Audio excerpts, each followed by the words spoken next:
말씀의 제목은 성숙한 신앙을 세우기 위해입니다. 성숙한 신앙을 세우기 위해. 제가 신학교 3학년 때 처음으로 주일학교 전도사로 사역을 시작을 했었습니다. 그런데 그때 한 선생님을 만나게 되었는데요. 정확히 기억은 안 나지만 이분이 약 한 20년이 넘게 주일학교 교사로 일을 해오셨던 분이셨어요. 그런데 이분이 저에게 아주 충격적인 고백을 하시는 겁니다. 목사님, 저는 믿음이 없습니다. 아니, 주일학교 교사로 20년이 넘는 세월을 섬겨오셨던 분인데 믿음이 없다니. 저도 참 무척 당황스러웠던 그런 기억이 납니다. 근데 이분이 조금 이상하시긴 하셨어요. 우리 그리스도인으로서 감히 할 법한 그런 어떤 하지 말아야 될 어떤 그런 생각들, 그리스도인으로서 어떻게 저런 생각을 가지고 있지? 라고 하는 어떤 그런 생각들, 또 그런 질문들을 저에게 주신 적이 있었거든요. 저는 그저 좀 엉뚱하신 분이구나 라고 생각을 했었는데 이분 스스로가 그렇게 이야기를 하는 거예요. 자기는 믿음이 없어요. 성경이 믿어지지 않고 복음이 전혀 이해되어지지 않는다. 그러니까 자꾸만 이 교회에 대한 어떤 불신, 어떤 반감, 이런 것들을 자꾸만 표출을 하는 거거든요. 그분이 주일학교를 이제 섬기시게 된 계기도 도무지 이 성경이 믿어지지 않고 복음이 이해되어지지 않으니까 이 아이들을 가르쳐 보면 그래도 조금 주일학교에서 이렇게 섬기다 보면 조금 그것들을 이해할 수 있지 않을까? 그래서 그렇게 섬겨오던 것이 이제 20년이 넘는 세월까지 오게 된 것이었죠. 그 말씀을 너무나도 이제 태연하게 사역자에게 하시는 겁니다. 저는 그것이 또한 더 충격이었어요. 이 선생님과의 만남은 저에게 이 믿음과 이 봉사와 헌신, 이것이 별개의 문제가 될 수도 있겠다라고 하는 생각을 갖게 되었습니다. 믿음이 없어도, 신앙이 없어도 얼마든지 교회에 다닐 수 있고 얼마든지 봉사도 할 수 있구나. 교회라고 하는 거룩한 공동체에 몸담고 있음에도 불구하고 여전히 하늘에 속한 자가 아니라, 믿음에 속한 자가 아니라 여전히 육신에 속한 자로 남아있을 수도 있구나라고 하는 그러한 생각을 하게 되었습니다. 오늘 본문에 나오는 이 고린도 교회도 여러분 다 아시겠지만 많은 은사와 또한 복음의 열정을 가진 교회임에는 분명했지만 그럼에도 사도 바울은 그들이 여전히 육신에 속한 자라 그렇게 이야기하고 있는 것을 보게 되죠. 오랜 기간 복음을 듣고 가르침을 받아왔음에도 불구하고 그들은 여전히 하늘에 속한 자가 아니라 육신에 속한 자처럼 행동하며 그렇게 살아왔던 것입니다. 그래서 바울은 그들에게 도무지 성숙하지 못한 자들로 남아있지 말고 성숙한 그리스도인으로서 성숙한 신앙을 세우기에 더욱더 노력하라고 하는 그런 말씀을 전해주고 있는 것이죠. 오늘 새벽에는 본문에 나타난 사도 바울의 조언을 통해서 성숙한 신앙을 세워가기 위해 필요한 것이 과연 무엇일까? 그것에 대해서 함께 살펴보고 은혜를 나누어 보기를 원합니다. 우리의 신앙이 여전히 육에 속한 자의 모습처럼 그렇게 살아오고 있다면 우리의 성숙한 신앙을 세우기에 우리가 도전해야 할 것이 과연 무엇이겠는가? 그것을 우리가 함께 살펴보기를 원합니다. 첫 번째로 성숙한 신앙을 위해 우리는 우리 신앙의 대상을 분명히 해야 한다라고 하는 것입니다. 성숙한 신앙을 위해 우리는 우리 신앙의 대상을 분명히 해야 합니다. 3절을 보십시오. 너희는 아직도 육신에 속한 자로다. 너희 가운데 시기와 분쟁이 있으니 어찌 육신에 속하여 사람을 따라 행함이 아니리요. 오늘 보면 3절에 나오는 이 육신에 속한이라고 하는 단어, 헬라어 단어, 이 사르키코스라고 하는 이 단어는요, 단순히 어떤 육체를 의미하는 말이 아니라 하나님의 말씀과 뜻에 지배받는 그런 존재가 아니라 세상의 가치와 또한 세상의 어떤 생각과 가치관에 함몰됨, 거기에 지배된 존재를 의미한다라고 하는 것이죠. 복음의 원리가 아니라 세상의 원리에 갇혀서 사고하고 생각하고 말하고 선택하며 살아가는 그러한 존재. 그것의 예로서 사도 바울은 고린도 교회 안에 있었던 시기와 분쟁의 문제에 대해서 이야기하고 있습니다. 나는 바울에게라, 나는 아볼로에게라, 당시 고린도 교회 사람들은 바울파, 아볼로파, 게바파를 자처하면서 스스로 교회의 리더십들을 우상화하고 개인에게 더 유익이 되는 쪽으로 교회를 갈라치기 하고 있었던 것입니다. 그러나 사도 바울의 도전은 명확했습니다. 우리의 어린 신앙을, 성숙하지 못한 어린 신앙을 자라게 하시느니 우리를 더욱더 성숙하게 하시는 대상, 그 주체는 다름 아닌 아볼로나 게바나 이 바울이 아니라 바로 오직 하나님이시다라고 하는 것이죠. 오늘 본문 6절, 5절부터 7절까지의 말씀을 한번 보십시오. 그런즉 아볼로는 무엇이며 바울은 무엇이냐? 그들은 주께서 각각 주신 대로 너희로 하여금 믿게 한 사역자들이니라. 나는 심었고 아볼로는 물을 주었으되 오직 하나님께서 자라나게 하셨나니 그런즉 심는 이나 물 주는 이는 아무것도 아니로되 오직 자라게 하시는 이는 하나님뿐이니라. 우리의 신앙을 자라게 하시는 이는 하나님의 영역인 거예요. 사람의 영역이 아니라 하나님의 영역인 것입니다. 오늘 본문 6절에서 심고 물을 주는 행위는 바울, 아볼로를 비롯한 이런 영적인 리더들, 사역자들, 목회자들이 복음을 증거하고 전하는 것을 의미합니다. 그리고 양육하고 가르치는 것을 의미한다고 하는 것이죠. 그러나 그 가운데서도 그들 안에 심겨진 복음의 씨앗이 자라게 하고 열매 맺게 하는 그 행위, 그것은 그 영적 리더들의 영역이 아니라고 하는 것입니다. 하나님의 영역이라는 거예요. 그러므로 우리 신앙을 성숙하게 하시는 이 여호와 하나님만을 온전히 바라고 그분을 의지하며 그분의 뜻과 가치를 온전히 따라갈 때 비로소 우리의 신앙이 성숙해 갈 수 있다라고 하는 것입니다. 육에 속한 자로 머물러 있지 아니하고 세상에 속한 자로 머물러 있지 아니하고 하나님께 속한 자로, 하늘에 속한 자로 우리가 살아갈 수 있다라고 하는 것입니다. 우리의 신앙을 성숙하게 하시는 이가 엄연히 따로 계심에도 불구하고 고린도 교회는 여전히 사람을 의지하며 사람을 바라봄의 대상으로, 의지의 대상으로 삼고 자신의 신앙을 자라게 할 주체로, 대상으로 여기며 살아가고 있었다. 사랑하는 성도 여러분, 사람을 바라보며 신앙생활을 하면 결코 우리의 신앙이 자라갈 수가 없습니다. 그 목회자도 마찬가지예요. 여러분, 제가 목회를 하고 있지만 목회를 하면서도 사람을 바라보고 목회를 하면 목회자로서 큰 목회를 할 수가 없어요. 여러분, 내가 큰 교회의 담임이 되어야 큰 목회를 하는 것이 아니지 않습니까? 아무리 큰 교회를 담임하고 있어도 제가 그동안 봐온 그런 모습들을 보면 소위 보신 목회를 하시는 분들도 계세요. 보신 목회. 이분들의 가장 그 최우선의 가치가 뭐냐면 자기 우선이에요. 자기 우선. 이 성도들의 눈치를 보면서 목회를 하시는 거예요. 성도들의 성숙을 위해서 때로는 성도들이 아파할 만한 그런 이야기들도 하시고 말씀을 전해주시고 또 그런 사역들도 하셔야 됨에도 불구하고 성도들이 조금이라도 이 불편하게 느껴지는 어떤 그런 것들에 대해서는 일절 얘기하지 않는 거예요. 그런 사역들은 감당하려 하지 않는 것입니다. 누구 때문입니까? 바로 자기 자신 때문에 그런 거예요. 근데 참 신기한 것은 이런 분들이 목회를 참 안정적으로 잘하세요. 안정적으로. 그러니까 교회에 뭐 어떤 분란이나 어떤 어려움들이 별로 없죠. 근데 실상은 그게 아니라는 것입니다. 교회는 점점 더 퇴보하고 있고 교회는 점점 더 생명력을 잃어가고 있는 거예요. 목회자 자신도 그 목회의 공력이 결국 자라갈 수가 없는 거죠. 성도들도 마찬가지입니다. 우리 성도들이 사람을 보면서 사람을 바라보며 신앙생활해서는 안 된다고 하는 거예요. 신앙의 깊이가 약합니다. 내가 누구 때문에 신앙생활하고 내가 누구에게 영향받아서 신앙생활을 시작했는데 그 사람이 없으면 또 그 사람에게 실망하면 쉽게 시험 들고 신앙을 포기하고 성숙의 과정들을 포기해야 하는 거예요. 아무리 옳은 일이라 여겨도 나랑 친한 사람이랑 엮이면 그 일을 하지 않으려고 하는 그런 모습들.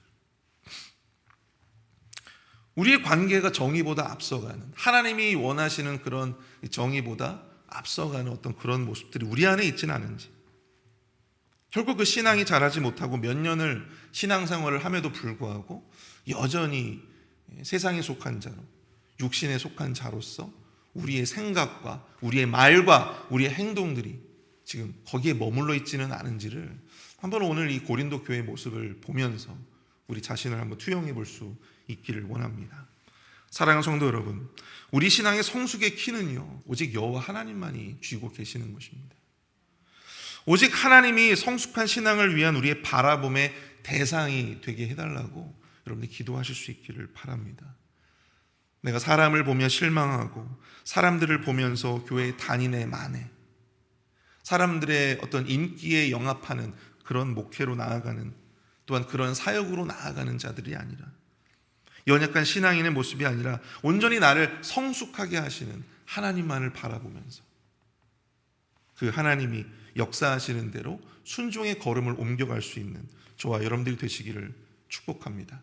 그럴 때 우리의 연약한 신앙이, 우리의 연약한 신앙의 공력들이 점점 단단해짐을 여러분들이 경험하실 수가 있을 것입니다.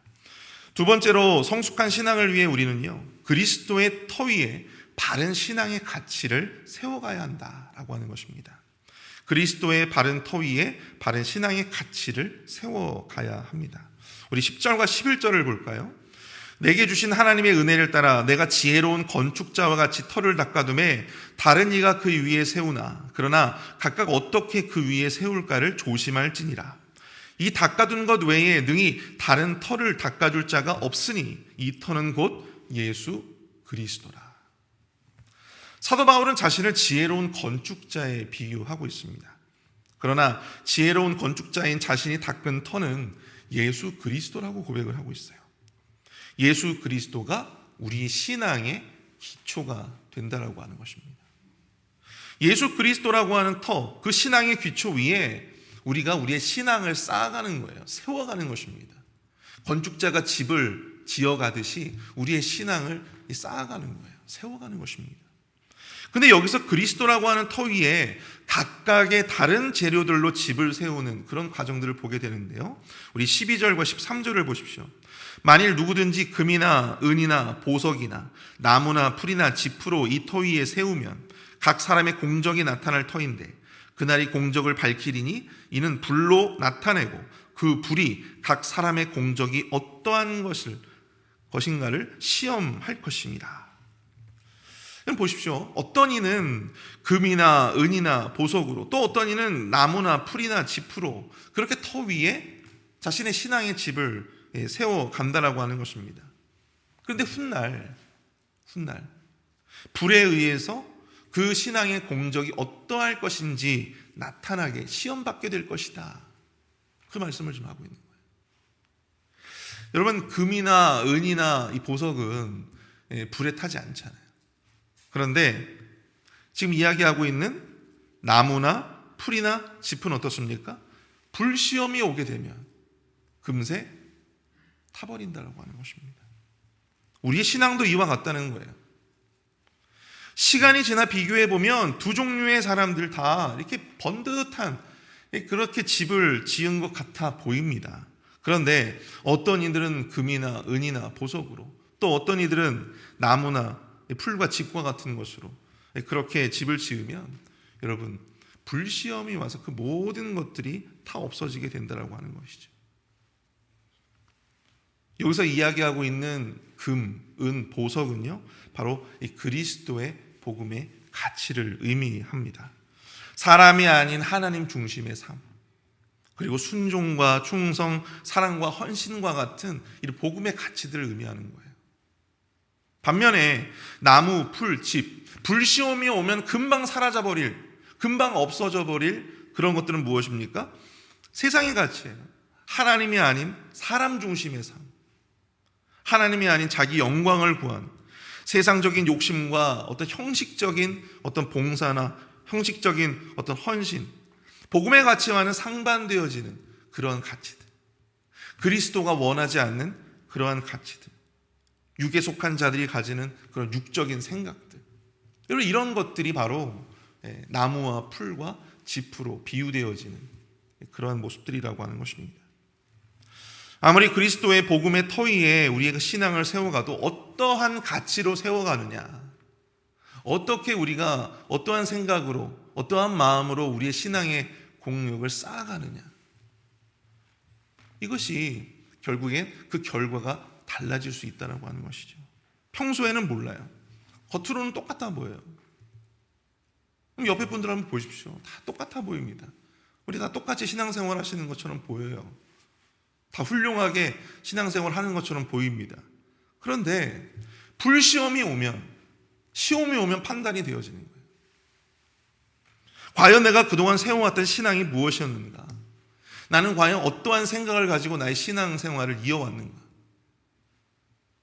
나는 무엇을 목적으로 삼고 무엇을 중심으로 신앙생활을 해왔는가? 그래서 비로소 내가 시험을 당해보면 깨닫게 되어지는 거예요. 시험을 당해보면.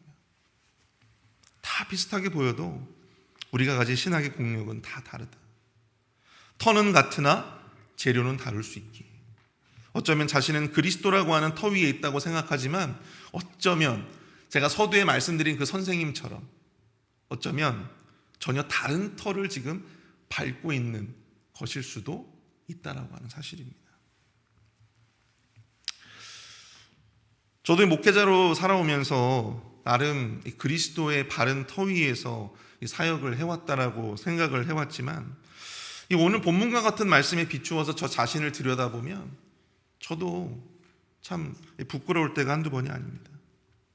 나는 과연 정말 이 그리스도라고 하는 바른 터 위에서 내가 신앙생활을 하고 내가 사역을 해오고 있었는가? 너는 목회를 왜 하냐?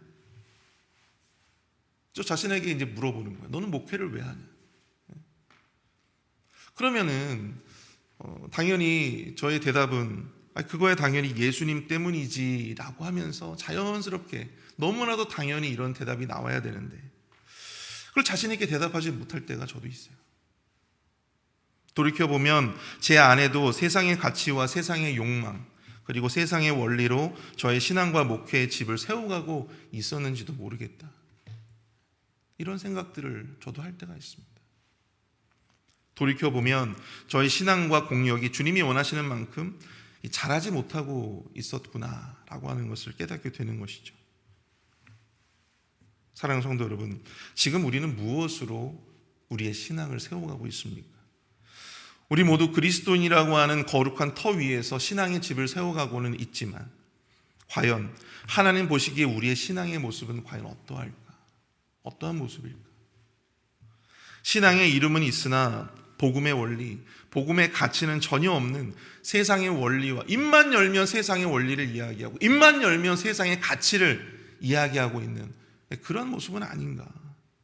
육에 속한 자들처럼 늘 육에 속한 자들처럼 생각하고 육에 속한 자들처럼 인생의 목적을 설정하고 늘 육에 속한 자들처럼 매사의 순간마다 그렇게 세상의 가치로 선택해 오던 나무와 풀과 집과 같은 것들로 우리의 신앙을 채워가고 있지는 않은지 오늘 우리 본문의 말씀을 통해서 우리가 그동안 쌓아왔던 그 신앙의 공력을 여러분 한번 돌이켜 보실 수 있기를 축복합니다. 오늘 말씀을 정리합니다. 여러분 우리의 신앙은 자라가야 합니다. 자라지 않은 것은요 여러분 죽은 거예요. 죽은 것입니다. 생명력이 없는 거예요. 여러분 죽은 태아는 자라지 못하잖아요. 그 자라게 하시는 이는 여러분들 사람이 아니라 오직 여호와 하나님이십니다. 주님이 우리의 신앙과 성숙의 성장의 대상이 되시고 주체가 되어 주십니다. 우리의 신앙이 성숙하기 위해서는 이 그리스도라고 하는 바른 터 위에서 우리의 신앙을 세워가야 하는데 과연 그 신앙을 세워갈 때 우리가 그동안 해왔던 쌓아왔던 것이 하나님의 말씀과 하나님의 원리에 과연 맞는 것인지 그것에 합당한 것인지 우리가 그렇게 합당한 신앙을 지금까지 세워오고 있었는지를 돌이켜볼 수 있는 그런 은혜가 우리에게 있기를 축복합니다. 우리가 하나님의 원리에 합당한 하나님의 말씀에 합당한 모습처럼 우리의 신앙을 세워가야 불시험이 와도 끄떡없이 우리의 신앙이 더욱더 단단한 모습으로 하나님 앞에 인정받을 수 있게 되어짐을 여러분들 꼭 기억하실 수 있기를 축복합니다. 오늘 말씀을 생각하면서 우리가 좀 함께 기도할 수 있기를 바랍니다. 우리의 신앙을 자라게 하는 대상, 자라게 하시는 주체는 오직 여호와 하나님이심을 깨닫게 하여 주시고 사람을 보며 신앙생활하지 않게 하여 주시고 하나님의 말씀과 뜻의 원리에 합당한 삶의 가치로 우리의 신앙을 바르게 세워갈 수 있도록 인도하여 달라고 이 시간 함께 마음을 모아서 합심하여 기도하며 나가도록 하겠습니다.